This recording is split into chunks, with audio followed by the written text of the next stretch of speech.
My name is Darren Panton.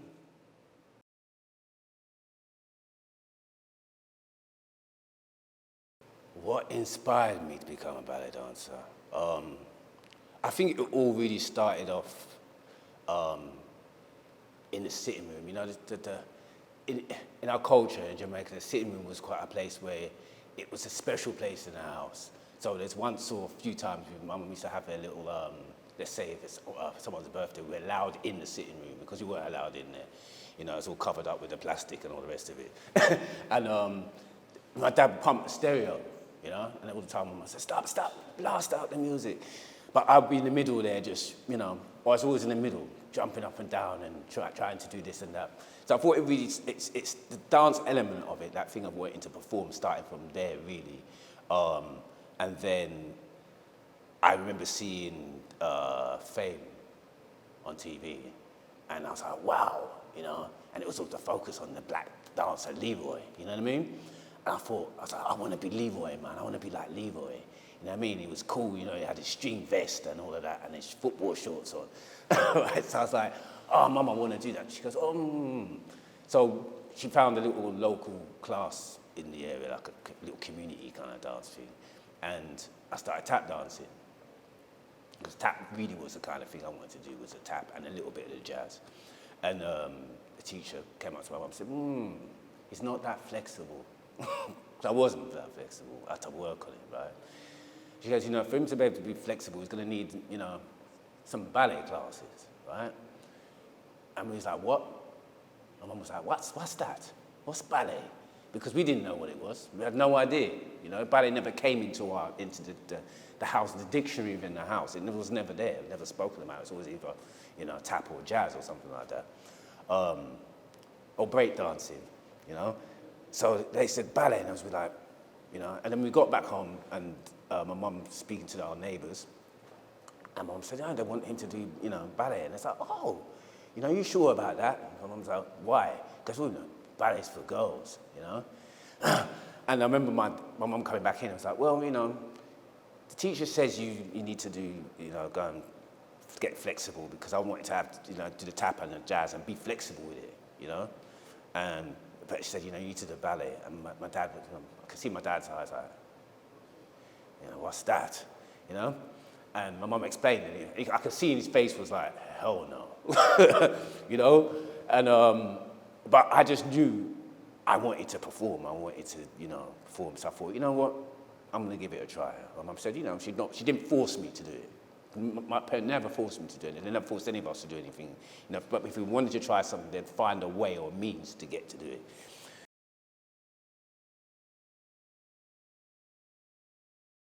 The dance school, the first school I went to was called Irene Tempest School of Dance. That's where I did my ballet initially, and my tap and jazz was at the Gloria Rogers School of Dance. And then from the Irene Tempest School of Dance, my teacher could see that I had, you know, this potential to maybe take ballet a bit further. So she, you know, pushed through. She knew there was an audition going on for the Royal Ballet Junior Associates at the time. And again, we'd never heard of it. It was like, well, who? So, you know, we had the Royal thing on it, so we thought, it must be good then if he's got the Royal in front of it, supposedly, right? So, yeah, ended up going to JA, joining the JA, so I auditioned and got in. So everybody's amazement is like, you know, and it had a, you know, we had press outside the house, and also we're thinking, what's going on? What's this about? You know, why are all these newspapers outside? You know, because at the time I didn't see myself as the black dancer. I just was I just enjoyed dance. Forget the black was there. I just enjoyed the dance part of it. So, you know, they made a thing of it because I was black and going to the school, and there's never had, you know, someone go to audition and go there as a male dancer at the time. Because I think there was the one girl I think possibly went. Yeah, so it was like, you know, everyone was like, oh my God, he's going there. And I was thinking, what's the big deal? You know, but it was a big deal at the time. So.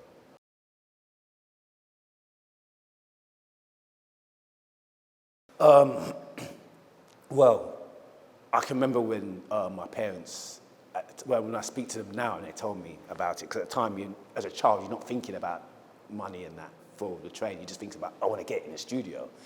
But having spoken to my mum, I can remember she saying, when she saw the bills, and my dad nearly dropped dead, you know what I mean? So it was, having, the institute that I ended up going to, the Royal Ballet, was at the time the best institution in the world for ballet. And yeah, it wasn't cheap. But I fortunately got a scholarship to go there, so, and the bursar never provided the means, because they saw I had a talent. I thought, we want this guy here, so we'll do whatever is possible to enable me to go there. But it still had to, my parents still had to contribute a bit to the fees, and even the contribution was expensive, because you thought, it was like, wow, the contribution was expensive, but the whole thing, if you had to pay it, it would be like, you know what I mean? Forget it, man, we're not going there, So I was blessed in that way that the school saw that I had a talent that could be nurtured and grown and potentially hopefully become a dancer.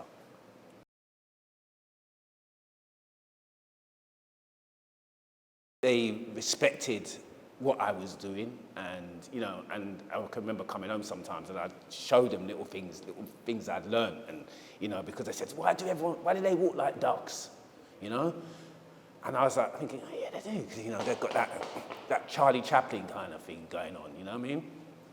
And they was like, how do you do that? So I was like, I made a makeshift bar in a lounge to show them. So I was like, right, stand at the bar and put your feet like this, and they all stood there like that, even though, art man standing, and it was like, oh, it's painful, D. I was like, yeah, but you can't, it's not something you can do, you have to work on it, So there's little things they would, ask me about. So that was good. So they had an interest in it, So they supported me that very well,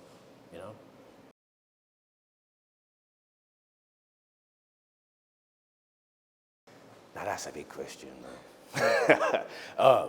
what was it like? It was scary. It was going to some unknown area, knowing that I had no idea what it was going to be like. It was a thing of being away from home. But then I found out I was going to be boarding there, so living there. So I remember, I think I cried for a couple of days, because I was like, they're taking me away from home. I'm not going to be able to see my brothers. I'm not going to be able to, I'm not going to be at home. I'm just going to be in this, in the middle of Richmond Park. Nothing outside there except for deer, Or you see these deer and rabbits from your windows, right? And, you're in an old royal building that belonged to, I think it's, was it Charles II's building? So you're talking about 16th century. In the middle of this park, and it was scary, and that's where I didn't realise that until I actually got there, how scary it's going to be. And then I realised I was the only black person there, except for the chef. My parents had set me up to know that anything in life, you want, you can get it if you work hard at it. And that's what I did. I set that challenge. I was like, I'm not going to let the system win. I'm going to show them that, I can do this. You know what I mean? So, yeah. I mean, look at it now. I mean, the repertoire what was given to me because of my talent, which they could see, because when we did, the first thing I did for, at the school itself for the performance, the first thing I did at the Royal Opera House was, what was it, Sleeping Beauty. And I was given the role of, that time it was like, of course they're going to give me the role, the page boy, right? And there's another guy, Joshua Tuifuro, who's in the company as well. He's from Tonga. So the dark kids got the page boy roles, right? Right? So we thought, okay, got paid for it. That's my first paid job. I was 8, yeah. And that was the thing. And my dad wasn't happy, because my dad said, my PH boy, what do you mean PH boy? But after that, well, my day kicked off. And after that, the roles that I got when I got to the Royal Ballet School junior side of it, I mean, I got lead roles as a drummer boy in The Nutcracker. So I was selected for that. But then at the time I was thinking, at the time you're not thinking it, and I thought to myself, because when I was there, I never within myself would go, I'm the black kid, unless they made it obvious to me or shown me that. Then I was like, oh, am I? Because I was just there because I wanted to perform. I love performing, you know. But if someone made it obvious as a black kid, then it would make me feel like. And I remember getting that role, and one of the boys turned to me and said, you got that role because you're black, right? Have you seen the Nutcracker? The drummer boy. And there's a big rabbit, because remember the king rabbit, and I was the rat, the little rat. All the kids at school are rats and the soldier rats or whatever. But I was the lead one. But the only thing in my thing was that they had as well, because I had the gauze, goes here, when you have the headpiece, and it's a black gauze, you don't see my face. But I was the only one that could, because you have to be drumming and doing that, I was the only one that could take the pace of it, because the rest of them would get halfway and I was just get right around, and I could go around again. So I was like, God, this guy's got some energy, you know, and I'd keep the rhythm going all the time, and my feet going. So it's coordinating everything. Half of them would trip up, half of them would probably need some respiratory device when they got through there. So and they could see that I could do that. So I ended up doing that for all the Nutcrackers for the school performance. And that was up until the third year, because once you get to third year, they're trying to get you graduating to fifth year to go to the upper school and then potentially get a job. So when I got to third year now, we had a guy from Kirov, Anatoly Grigoriev, big Kirov dancer. But he saw potential in me. So he created a solo for me for the Royal Opera House school show. So I had a solo made on me at that time. I think it's called the Doll Something House or something. It's me and this girl. So, and they've got a big, you know, press thing and all the rest of it. And it kind of took off from there, really. You know, they realised that I was a force to be reckoned with when it came to my training and my dance ability. And that's what I wanted to show them from when I started. So, but auditions, my first audition, because I didn't audition, you know, I've been blessed, really, you know, because many of the auditions that happened, I would kind of go there and then they'd kind of say to me, you got the job. And I've been thinking, you haven't seen me dance yet. So it was weird, it was strange for me, because I was like, how come you have the job? You don't need, but they must have seen me perform something or something, I don't know. But you still have to go to the audition. They want to see you there. So, you know, I do, you know, the first, because you callbacks in it. So I do the first one and then they say, oh, fine, something in. So that made me feel uncomfortable a bit, because you got other kids or, you know, there, and then, you know, go through the third and all the rest of it. So it kind of put a little thing, and I was thinking, it's not my fault. I didn't ask for that.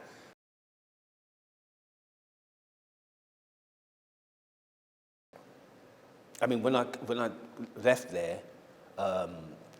Bombay wanted me, so I went to Bombay.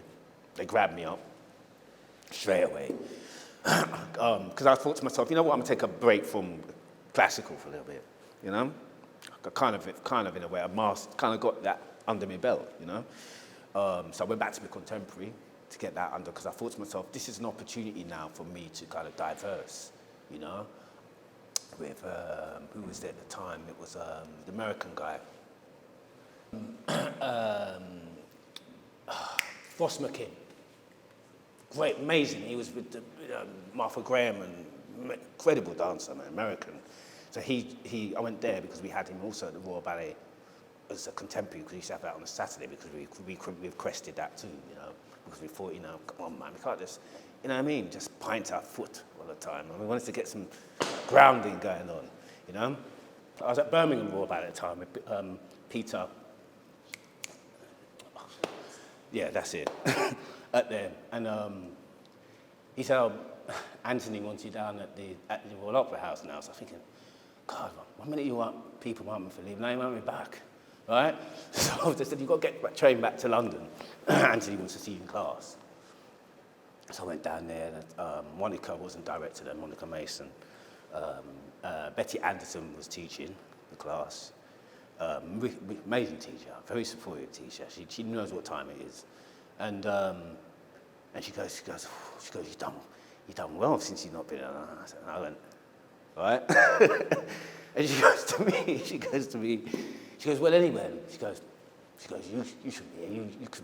You could be anywhere, Beja, New York City Ballet, all of them places. But she goes, I'm teaching over at London City Ballet, right? She goes, why don't you come over there? She goes, and join the class. She goes, just keep your training, keep you going, She says, don't waste time with him on Anthony, He doesn't know what time it is. And the director at the time, Harold King, after class, I just thought I was here to do class, keep myself on. He came up to me, I'm giving you a job, like that. And I was like, I wasn't expecting a job. I was just coming there to just keep my muscles warm, man. You know what I mean? He goes, I'm giving you a job. He said, you come in here. He said, I can't let you go, like that. And I was like, I feel for myself. All I kept thinking at the time was, I'm in London. I don't have to go to New York. Do you know what I mean? I thought, whoa, I can go clubbing. I can go there. You know what I mean? So, yeah, and he goes, I said, so when he goes, I'm giving you a job now. You can have a contract now. And I said, okay then. And that was it. So he took me in there. There's a Simon Smith was there at the time. Jack Weingard, another black dancer was there. So there's a few, I saw some reflections, which was nice. Do you know what I mean? And I was like, wow. And I went there, and he promoted me as a soloist. I did solo roles there, I did principal roles there. He saw my potential straight away. And he kept saying to me, my God, you could go off to Beja, Netherlands Dance Theatre. And I said, they'd love you there. Why don't you go there? So he's always pushing me to do, and that's when my choreography started as well, as a choreographer of choreographed works. And I got into the media side, film and things like that. And it got me diverse a bit, So that was a blessing for me.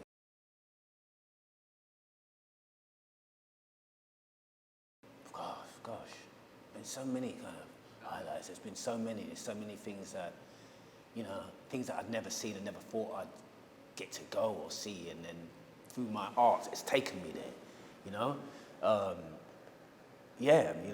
it's taken me out of London. And some people don't get to come out of London. Some people don't even get to come out of a borough. You know what I mean? I knew at the time as well that, things are hard, man. And I know that things were sacrificed for me to be able to go to where I went. I know that for sure. I know my mum probably never told me this. I know, there's 6 of us, and I'm going there, and this place is not, it is what it is.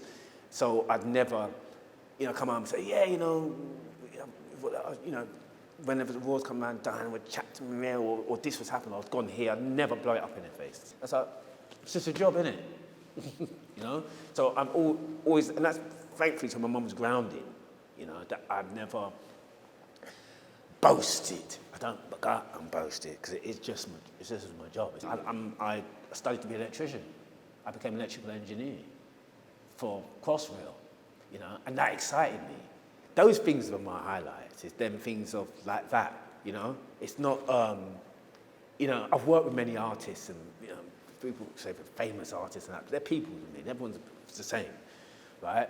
But going on where for me and my path, because it found me at a young age and took me out of that and took me somewhere else. So I didn't experience all of the normal stuff, right? So that stuff that they call normal is not to me. I was excited about it, And those are the little highlights during my personal career as well.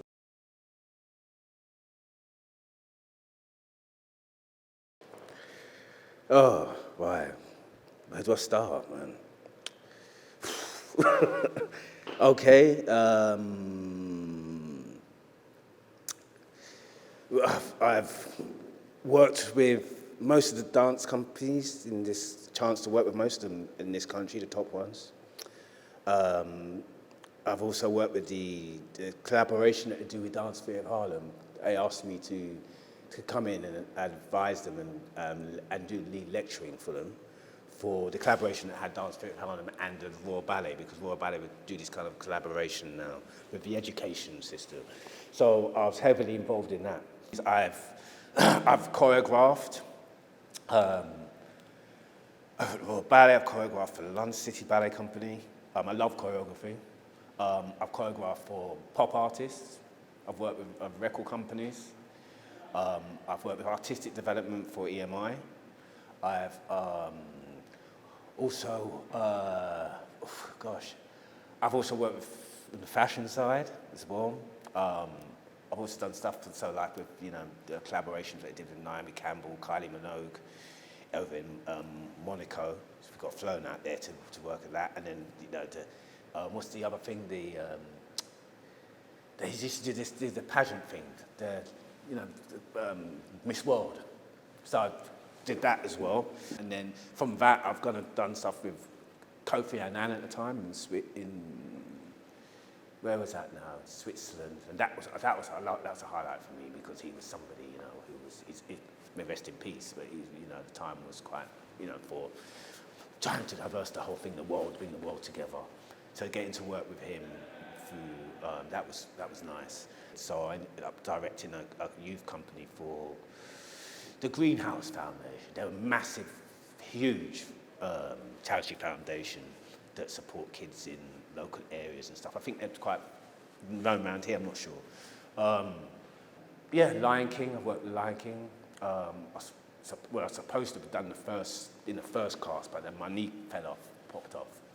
Yeah, so I didn't get to do that. So I did the second year. Yeah, I got asked to do a lot of stuff for pop artists and sort of things. The Shirley Bassies and the Diana Rosses and that. So my mum's generation, she was like, oh, I was like, what song did you sing, Mum? And she get to, oh, that's the one. That's the song I'm doing, Mum. Right?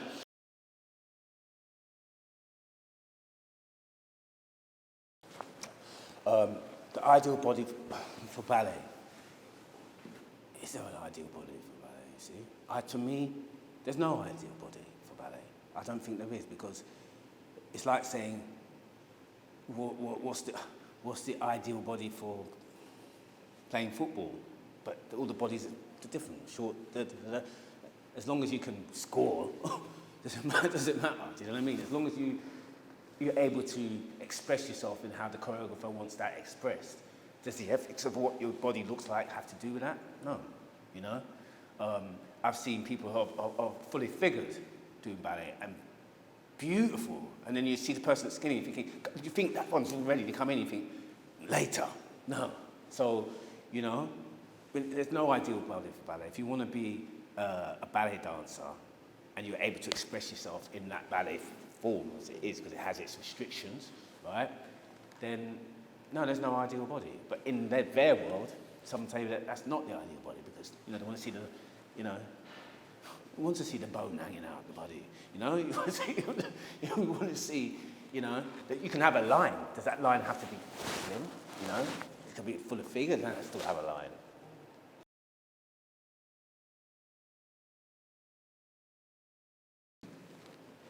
I think with a lot of the main barriers are a start, because you've got to look at I can only speak from the places I've been in, and the institutions I've worked in or trained at, that there's barriers are put there, or we give ourselves barriers as well, because no one's up on the higher, if it's a board and everything else, that can, as a reflection of us.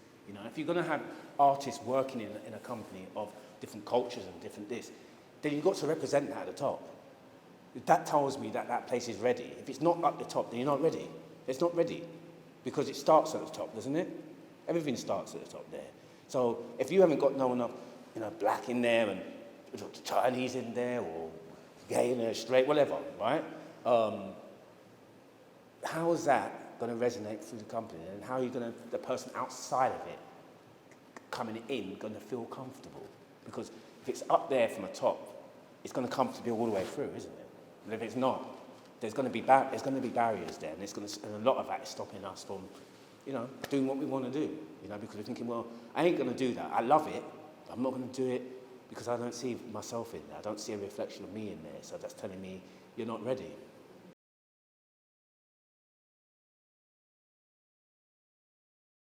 I think it's important to have companies, any companies employing us as an artist, as a black artist. It's important to have companies there that are going to take us on, because we need more companies. There's so many black ballet dancers out there that are training, they've got nowhere to go, or nowhere to go, and some of them don't want to go abroad. Why should we have to go abroad? So they have their place, those companies like Ballet Black, where they're giving up a job, putting food and water on the table for somebody.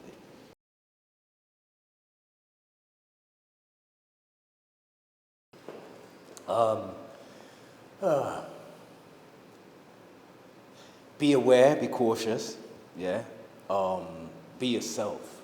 Don't change yourself for something because that's how you think the system wants you to be, you know. Be you, you know, and you will go further and you'll get to wherever you want to get to. And it doesn't matter as well what route you take. You know, I was blessed to take the Royal Ballet route of training. But just because I took the Royal Ballet route of training doesn't mean someone else who hasn't taken that is not going to be as good as well, you know? So don't look at it as, if I don't go here, it's not going to happen for me. It happens for you because you want to happen. You want it to happen within because you think, oh, I'm going to do that regardless of how I'm going to get there. Everyone's paths are different, you know? Evan might not thought he'd end up, but Evan went to upper school. He didn't take the White Lodge route, and he's still there and still got into the company. So that shows you, you know? And yeah, just be yourself, be aware, and do your research.